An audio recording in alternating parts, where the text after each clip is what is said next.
Life is for continuous expansion and fuller expression. We are not here to play small. My name is Nikki J. Davis, and this is the Developing Inspired Leaders podcast. Hi there, it's Nikki here, and in today's episode, I have Sajad Husain with me. And Sajad is probably one of the most energetic people that I've met in a very long time. He's a persevering, enterprising, and top-performing executive, an experienced attorney with expertise in vision setting, project oversight, development and implementation, compliance, internal and external communications, relationship management, legal and policy review, resource and people management, community outreach and organising, and I'm not there yet, an analytical and broad-minded influencer focused on solving problems, mediating disputes, and resolving matters to ensure ultimate project success. He's a highly sought-after mentor, coach, and sounding board for ideas and key advising. He's co-founded and built the business infrastructure of a custom technology services company, attorney of law, a deputy chief of staff for the Department of Children and Family Services for the state of Illinois. And now he's really switched into mentoring business owners around project management and productivity. Hello, Sajad. Good morning, or afternoon, or evening. Depending where you are in the world. It's great to have you here. And when we first met, you were telling me some of your backstory and your family history. And I would really like you to share that with our listeners so that they can really understand how that shaped you into the person that you are today. Sure, and I have to do a former attorney qualification there. My law license is not active right now, so I am not practicing. And now I can tell my story. So I'm in Chicago, in the south suburbs of Chicago. I come from immigrant parents. My dad's from Pakistan. My mom's from Belgium. Both my parents grew up in poverty. Neither one of my parents has a college degree. And when I was young, before I was 12 years old, my dad invented a computer system, and we moved from a working class neighborhood to a wealthy or rich neighborhood. And like I talked to you about before, so my name's Sajad Husain, and the war was starting with Iraq. And so that didn't go very well. And I had to deal with a lot of struggle throughout my teens.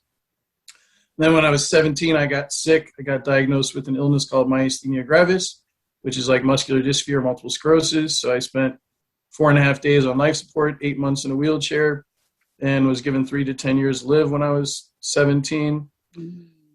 Then I was messed up for the next couple of years, and I did drugs, hallucinogenic drugs, and I was selling them.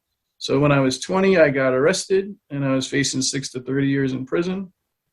And then I dropped out of college and started my first legitimate businesses, which was a clothing company, a publishing company, and a promotions company. So I threw concerts. All three at the same time? Yeah, they were all kind of hand in hand. So it was the underground party scene in Chicago. So renting out factories and, publishing a magazine about that scene. And then the clothes were influenced by that scene as well. So by the time I was 20, I was doing pretty well off of those businesses, or it was one business with 3 parts. Mm-hmm. And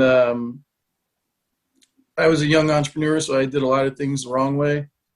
There's 2 ways to learn in life. One is through mentorship. And if you're old enough and smart enough and wise enough, you go to somebody that knows what they're doing.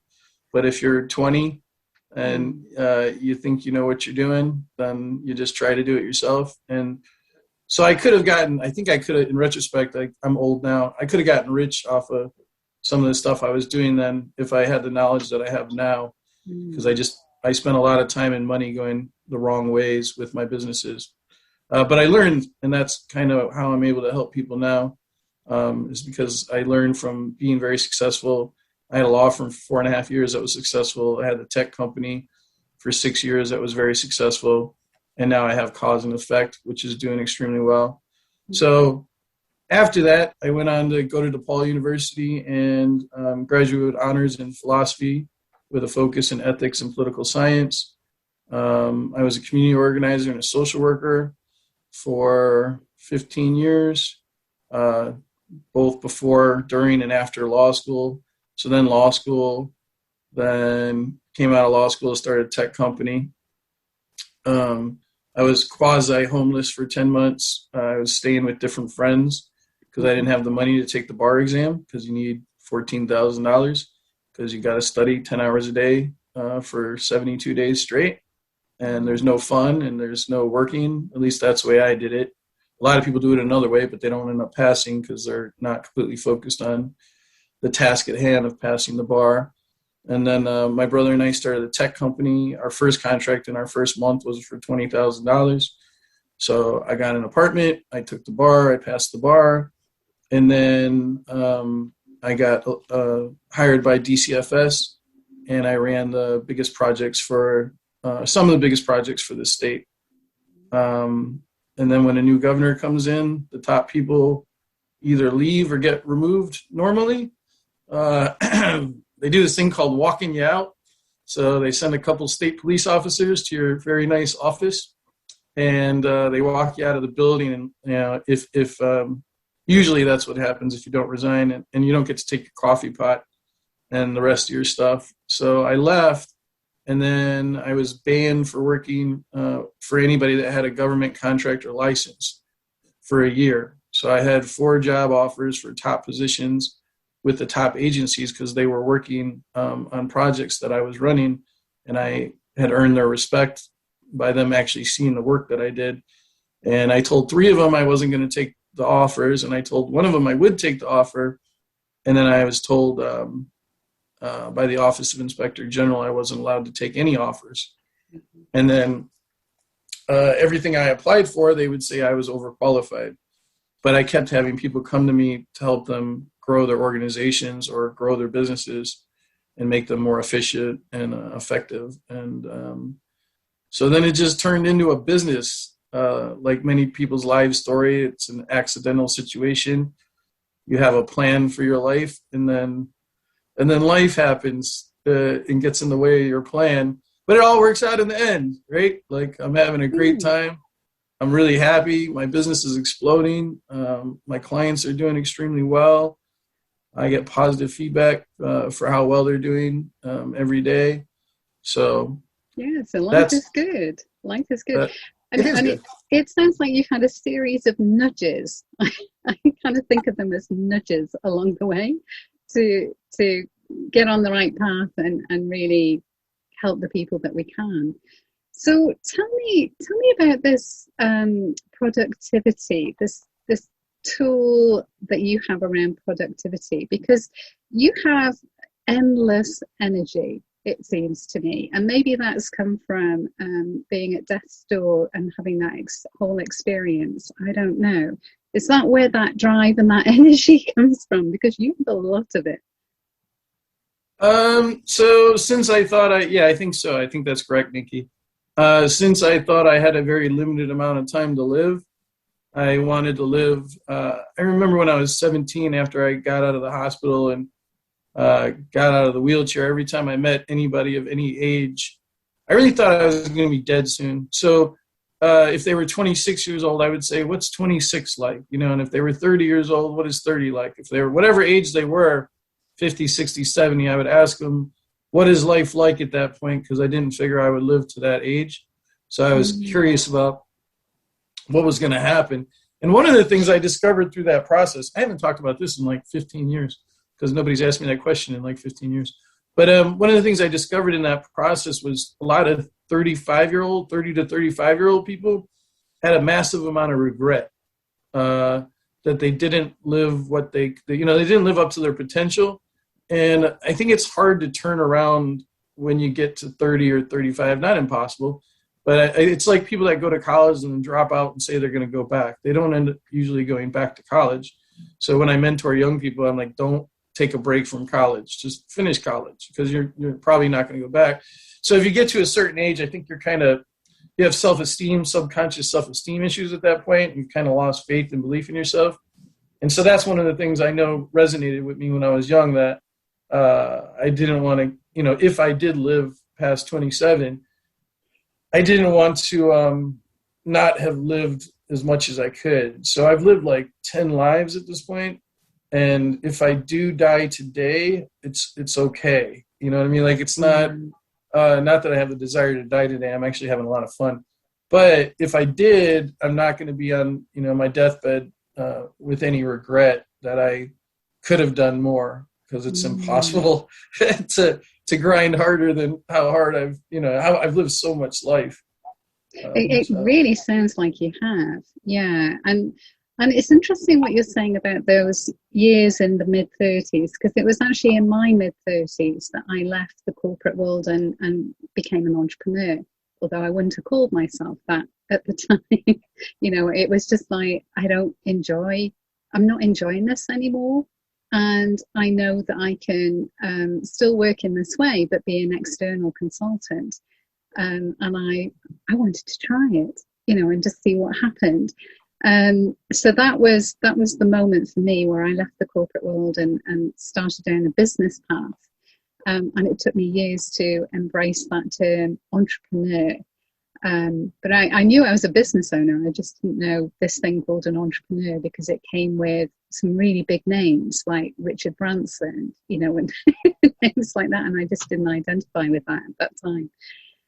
So it's interesting what you're saying about mid-30s, because I think there is a moment in time, isn't there, when people very often do I thought my life was going to be very different by this age when I look back, and it isn't where I thought it was going to be, and the focus isn't where I thought it was going to be. And so very often people make a decision at that age to do something about it.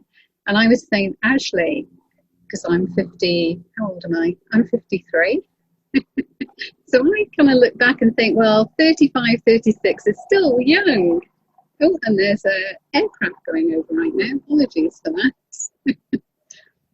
So how old are you? How old are you now? I'm 25. I stopped counting then. I'm 74 years old in terms of trauma. I'm 25 in my head, and I'm 44 on paper. It's an interesting thing too. My dad told me that regardless of how old you get, you never feel older. So it is funny. 70-year-olds will say you're a young man, and 20-year-olds will say you're an old man. But you don't feel old or young. You just feel normal. I'm the same person I was. I'm an evolved version of the same person I was when I was 20. I'm just much wiser and more peaceful and have a lot more money. But I'm still my essential self, and I don't feel any older.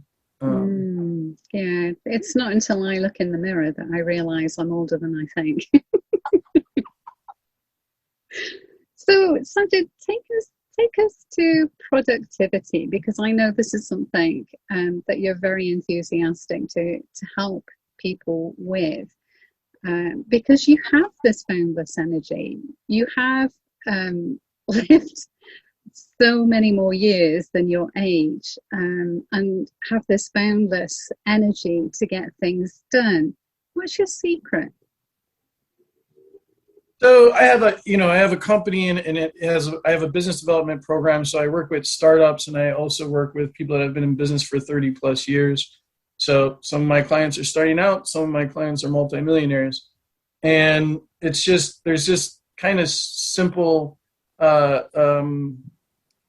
things I've learned along the path of my journey, especially as a community organizer and in business. And everything I've done has helped me learn some tips that make an insane amount of difference in people's lives. So one is having a to-do list every day in the morning, and having it be hour by hour and have quantifiable measurements. So if you have 8 a.m. to 9 a.m., you don't put send emails. You put 10 emails or 30 emails. And if you're going to be an entrepreneur, you have to be your own boss. And if you're your own boss, you have to be really hard on yourself. because you could wake up and do nothing. Or you can say, well, I tried, but I didn't do it. So my clients send me that list every day from the time they wake up until the time they go to sleep, what they're going to be doing. And they're required to have time for themselves in the list, in the hour. So there's 24 hours in the day. If you sleep 8, pretty much nobody sleeps 8. That leaves you at 16. So if you work 12 hours a day, then that still leaves you at 4 hours every single day. So you can hang out with your husband. You can hang out with your wife. You can be less stressed out. You can take time to meditate or pray or walk through the forest. You can take time to be peaceful every day. And that's useful for you in terms of productivity. Because those moments of peace when you're walking through the forest, when you're taking an extra long bath or shower, are where your subconscious relax and you come up with really cool thoughts. Your creativity is at its peak. So my clients will send that to me, and I'll text them throughout the day. It'll be like, Tom, you're supposed to be working out right now, or Jen, you're supposed to be with your husband right now. He gets 1 hour a day, and just they're being held accountable, but only to themselves, right? Because I'm not telling you what needs to be on the list. And my clients have told me, one of them she said that in 4 days, she tripled her productivity. She was less stressed out and sleeping better because all the things she wasn't getting done throughout the year that were just those lingering thoughts that pull on your subconscious of, I'm supposed to get this done, but I'm not getting it done. They go away because you just start knocking them out.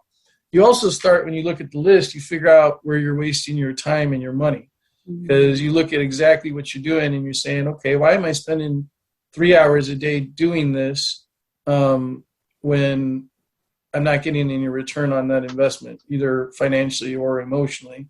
I'm just wasting time. There's a lot of wow moments in the process for my clients. Some of my clients hate it. They hate schedule. They hate structure, right? But then they say, like, I can't get this stuff done, right? And it's like, great. You're figuring out that you're putting too much. It's an evolutionary process where you're going to put the right amount, but you have to hold yourself accountable if you're going to be an entrepreneur, because nobody else is going to hold you accountable. It's not like having a job. A job is 7 hours a day, 1 hour lunch, and you might work 4 hours or, 6 hours if you're a good employee. Entrepreneurship is 12 hours a day, 7 days a week, 365. It's a lot more time and effort. There's benefits to it, but it's not like there's no paycheck coming. You eat what you hunt. You have to be productive. And activity does not equal productivity. So if you're ripping and running, that's irrelevant. How much money did you make today is the question. How many qualified leads did you talk to? How many leads are you landing? What are your numbers? So that's from an individual perspective. From a team perspective, if you're leading a team, I think the first thing you want to do is have your grandiose goal. So how to inspire people. So you can't motivate anybody. You can only inspire people. If you inspire people, then they'll be motivated. But you can't tell people what to do, because people only do what they want to do. So you have this great goal, this crazy goal. Then you create a plan. The plan has action steps, due dates, and milestones. It has tasks. So if you have a team of 7 people, each person has to get 5 tasks done per week. Each person in the group chooses what their 5 tasks are. Every week, 35 things are getting done. All the meetings are about are action steps and due dates. So the meeting begins with, I don't even do hello at my meetings, right? All it is, okay, let's go. So, okay, John, what were your 5 action steps? And you're not allowed to have not gotten your action steps done, your tasks done, unless there was a barrier. And then it's the leader's role to remove the barrier. And the leader doesn't have any tasks because they have their hands on all 35 tasks. And anytime a team member is struggling, the leader steps in and fixes that issue. So if you're the leader, you don't want to assign yourself tasks, because you're going to have, everybody else is going to have 5 tasks. You're going to have 70 by the end of the week. What that does is it creates massive energy and a movement. So the beginning of the meeting is only action steps and due dates from last week. The second half hour of the meeting is action steps and due dates for next week. And then people see stuff popping, because most people hate meetings because they have nothing to do with productivity. You're talking about your thoughts and your feelings, or I would say your stupid thoughts and your stupid feelings. Let's get stuff done. Then you can create subcommittees, and in the subcommittees, people can talk for hours if they want to. They can go through the process of creating and contemplating and argumentation. But when we're in our team meeting, that's action. Yeah. And we have milestones.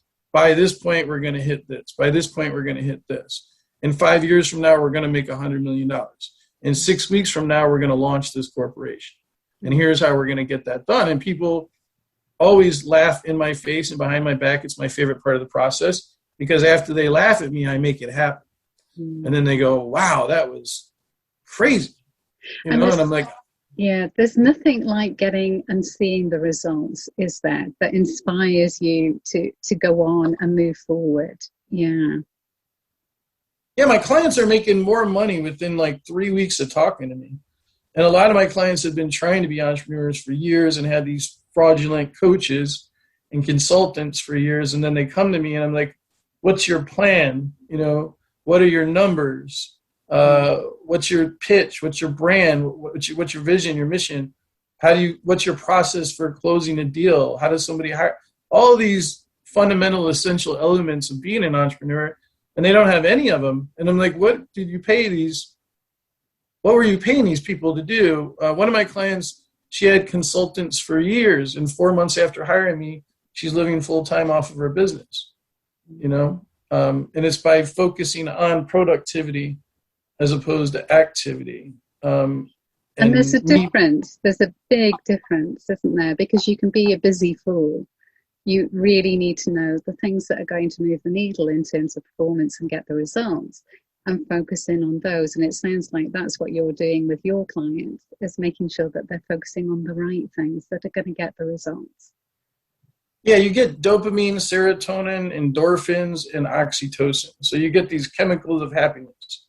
So your subconscious is telling you that you're happy because you're running around all day.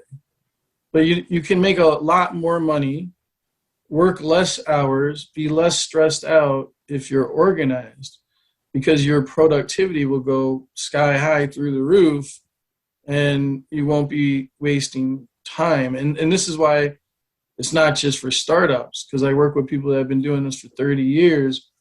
And even they haven't, people with multiple corporations, they haven't either ever done their numbers or haven't done them recently. So and the wow moments that occur in those situations is like, that's all I'm making off of that? I'm putting in all those hours? And they're like, I'm going to stop doing that. I'm like, yeah, great. That's what this process is about, keep the stuff that makes you a lot of money where you don't work a lot, and get rid of the stuff where you work a lot and doesn't pay you any money. Oh, absolutely. And, I also talk about delegating the things that you can, and the things that aren't the things that you love to do and are good at. Yeah. So the problem with a lot of entrepreneurs or business owners is that they started their business because they love something that they do. So it can be writing, public speaking, or massage therapy, or photography, or whatever all my other clients do. But they had a passion for that, and they wanted to live off of that. And what they're missing is the infrastructure of business, and the mentality of an entrepreneur is a complete different thing. You have to deal with all the other parts, like the numbers and the branding and the sales and the pitching and the closing and the failing all the time, because you fail a lot as an entrepreneur because you're always trying new things, which is exciting. But if you don't have the personality to enjoy lots of failure, if you don't look at failure as a positive aspect of life that you learn from and grow, and you keep trying something else, then you're not going to enjoy being an entrepreneur. But they don't like to do all the business parts of the business, which is what I help them focus on. And I also hold their hand through the process. So they get stressed out, especially on the numbers. And then I have a handy dandy little chart. You just tell me, how many people are you talking to at each different event that you're going to? How many qualified leads? A qualified lead is somebody who has the money and the desire for your services or products. So everybody is not a qualified lead. Not everybody wants your service or products. How many are you landing? And I did one 2 weeks ago, one of my clients, and she had one event or one stream of marketing, that can be online marketing or in-person marketing, ways of trying to acquire business. And so she saw it, and at one event, she was spending $200, or one way in which she was trying to acquire customers. She was spending $200, landed one out of 10 clients. Another thing, she spent $50 on it, and she landed 9 out of 10 clients. And then we also look at customer acquisition costs, so how much money you spent versus how many clients you got, and how much time did you put into that. And then, people have revelations through these processes, because then you just pour gasoline on the fire of the places where it's working best, and you just stop doing the things which become apparently stupid when you take a good look at them. That's, I'll say one more thing here. You also want to be stubborn, but not stupidly stubborn. So even though you think you have a brilliant idea, if it's not working, you need to stop doing it within a few months. You don't want to keep. So I did that. There's a agency in the United States, a government entity called the Small Business Administration. So they help people start their own businesses.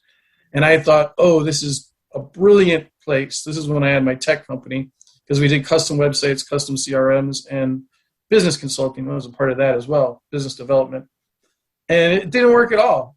And I did it for a year. I went to all the meetings. I even had a table at their events. I thought it was a brilliant idea. Made me $0. And then another thing I did that I didn't know what was going to come of it made me a couple $100,000 that year. So you got to be stubborn, but not stupidly stubborn when you're. And it's a fine line, isn't it? Because it's knowing when to say, okay, that clearly isn't working enough, and when to keep persisting, until you have a breakthrough. And it's really difficult to know which way it's going to go. So how do you make a decision around that? Because I know I've been in a situation, well, probably more than one situation, but one that comes to mind where I invested in a company, in an idea, and the guy that pitched it to me had an awful lot of industry experience. So I felt that I was investing into experience, and I was happy to take the risk. Then what happened? Well, there were a number of different things that happened, and somehow there were two of us as directors, as shareholders, that suddenly picked it up and became directors. And the guy walked out of the business that had all the experience. Now, with hindsight, I can see some very early signs and a moment where I should have said, okay, enough, and walk away from it, and I didn't. But how do you know when that moment is, and it's not a moment when you should double down and persevere? Oh, you just asked a can of worms on that. Well, yeah, I think it's a real issue for entrepreneurs, isn't it? Because it's difficult. It's difficult to know what's going to happen. I think you just brought up 3 issues that lots of entrepreneurs have. I think it's a fantastic question. It's just a much more complicated question that you just asked than it sounds like it is on its face. So here's 3 things. I'll start with how I do it and how I have my clients do it.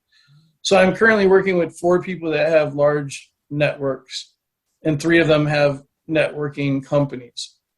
And they have different methodologies about how they present what their networking events are like. So one is more social, so there's food and drinks. Another one is more getting to know other people, but also focused on business. And the third one is just about building relationships, and you don't pitch your business at all. So ultimately, it's about looking at how many clients am I getting out of each one of these things. Because I don't believe life is about money ultimately, but for me, business is about money first, essentially. So how many people, I'm not here to make friends. I'm here to make money for my company. So my personality, my identity is separate from my company. My goal in life is to make the world a better place. My company's goal in life is to make money. So if I look at how many people am I landing, I did each one of these groups for 3 months now. I wouldn't do it for more than 3 months. anything for more than 3 months if you're not getting some kind of, or if not landed deals, at least you're talking to qualified leads and people that have, if you're only going to events where I'm getting phone calls from these people that basically are looking for friends, they want to talk to me for hours a week about, I don't want to talk for hours a week about I have friends. I have my family and my friends. I want to talk about business. When you call me, excuse me, when you call me, I want to know, how are we going to work together? How can I help you? How can you help me? So just, measuring it along the way and not investing too much time. For the particular story you told me, I would say planning. So I'm working with a group to launch a company right now, potentially. And through the planning process, which I have 6 weeks to launch, that's the schedule I gave the team. We can see when we're having all these conversations, how does everybody envision everything working out? And you can find out through that process, not everybody has the same vision. Then, without spending very much money at all and very little time, you can realize that that may or may not be something you should move forward with. So it's more conversation on the front end prior to agreeing to do anything. Now, here's the third thing you accidentally brought up, is opportunities, which I hear all the time from my clients. I have an excellent opportunity. Yeah. So I have thousands of people viewing my posts every single day on LinkedIn. I'm not the biggest fish in the pond, but I'm not the smallest one either. So I get lots of opportunities. And then sometimes when I don't take their opportunities, they tell me I'm stupid. Don't you want to be rich? Yes. And I'm already rich. So yeah, and I'm not stupid and I don't want to do your opportunity.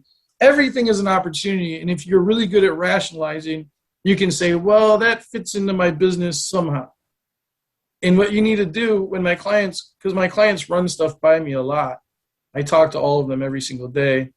And it might be text or email, but I'm in communications with them.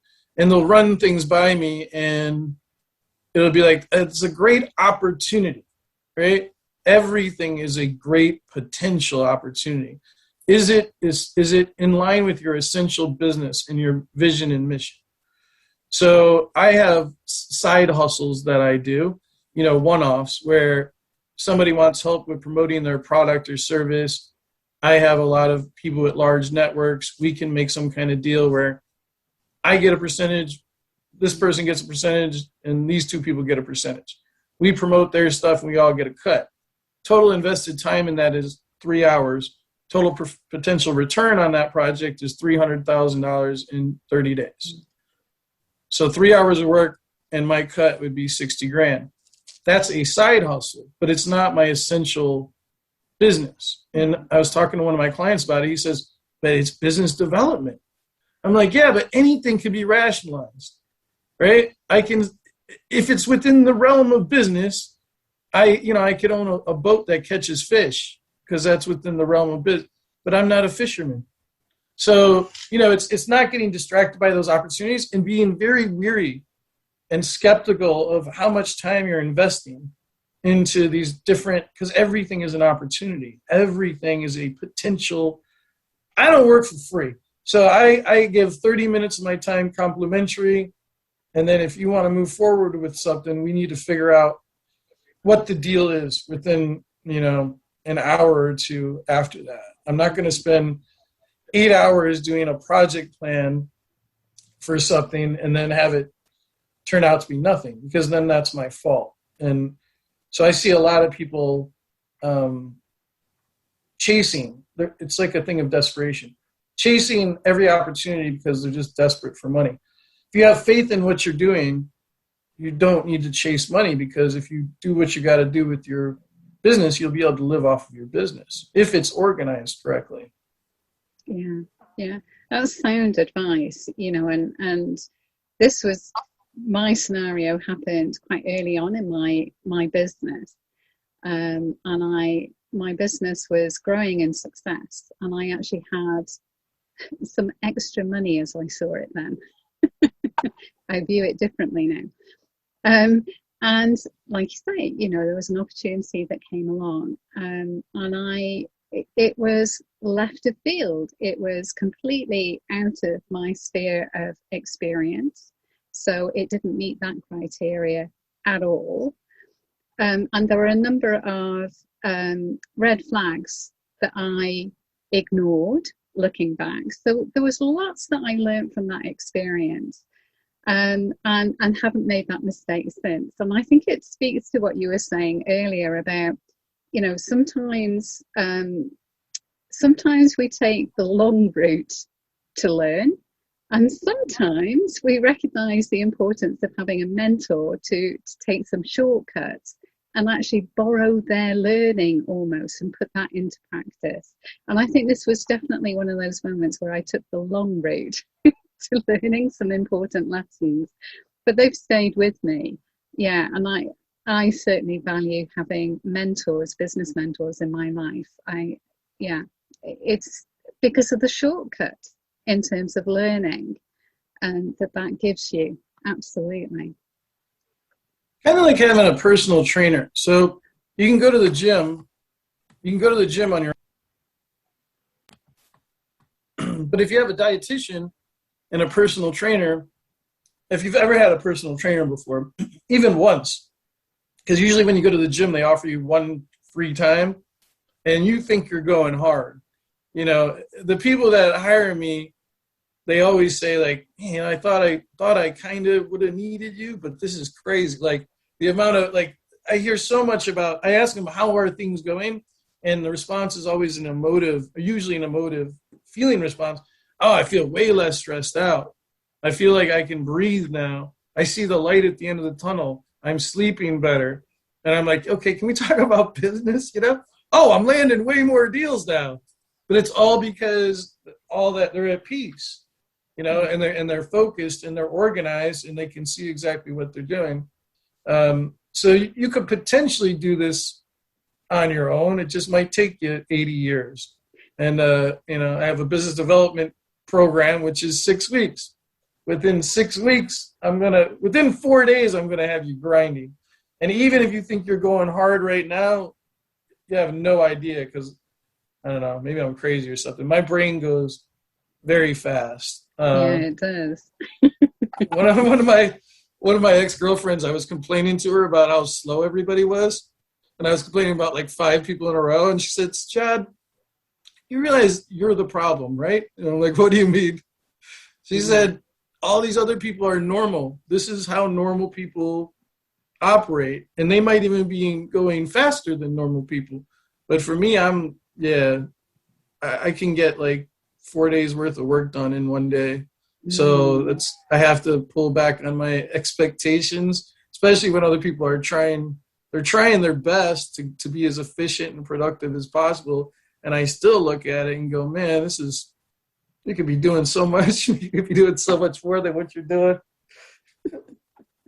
It's me, not you. Yes. Yeah, absolutely.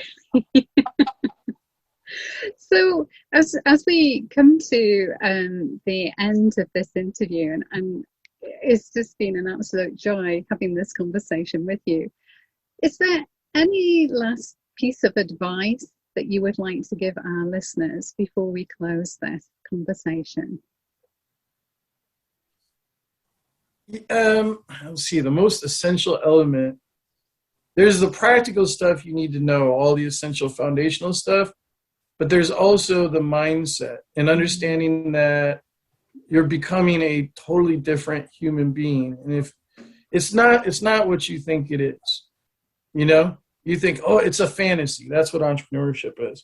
Because you see Shark Tank or whatever entrepreneur shows you watch wherever you're located, and it looks great. I'm going to be a billionaire.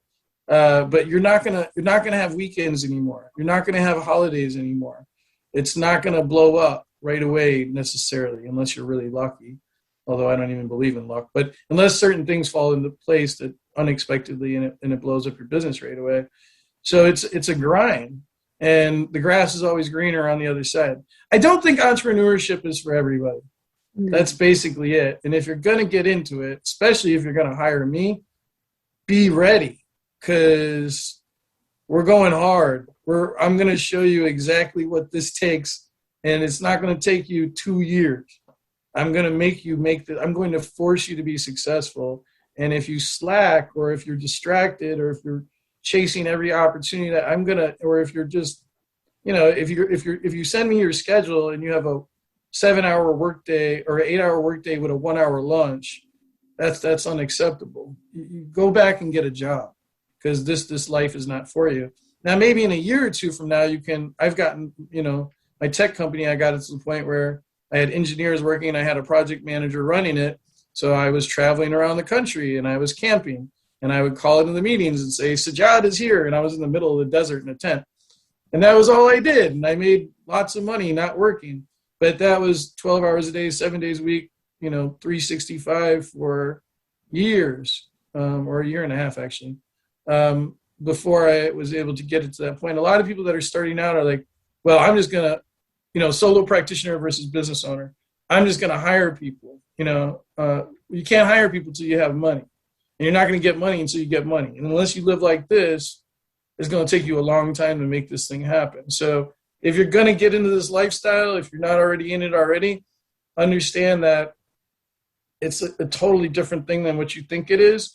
And you might end up quitting, and you might end up saying, man, job's not that bad. I go to work, I get paid. You get a paycheck with a job. You don't get a paycheck as an entrepreneur. I have to close deals. Oh, you get benefits. Yeah, you have health care. You don't even have to work that much at a job, and there's a check every 2 weeks. You eat what you hunt. I'm on the grind out here all the time. I'm paying all my bills off this business. If you're not paying all your bills off your business, you don't have a business, you have a hobby. A business pays all your bills. So be ready to go if this is the life you want to live. Yeah. And Sajad is a real personal trainer of a business mentor. Yeah, you remind me of my personal trainer. I can see you there, with the whip. Come on, keep going. Shake the ropes. You can do 3 more sets. Yeah. You can eat while you're typing. Thank you so much, Sajad. It's been an absolute pleasure having this conversation with you.